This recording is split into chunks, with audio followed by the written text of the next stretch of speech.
This random woman climbed into my car. What happened next was insane. I was at a stop sign around lunchtime when a woman on the corner came running over to the passenger side of my car screeching about needing to get home. I was driving a convertible with the top down.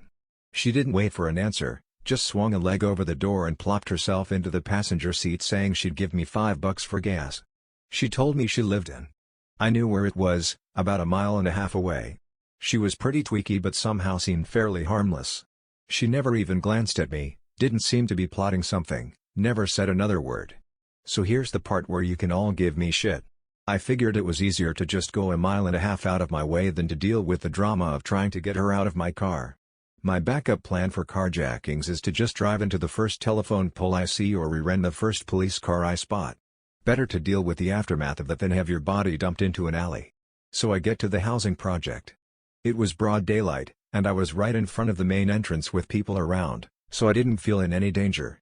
She hopped out and ran off. I wouldn't have taken the $5 even if she'd offered, which she didn't, but mostly I was pissed that she left the passenger door open as far as it could go. I got out to go around to close it when an older guy in a silver pickup pulls up. He put his passenger window down and asked did I know that woman and was I okay?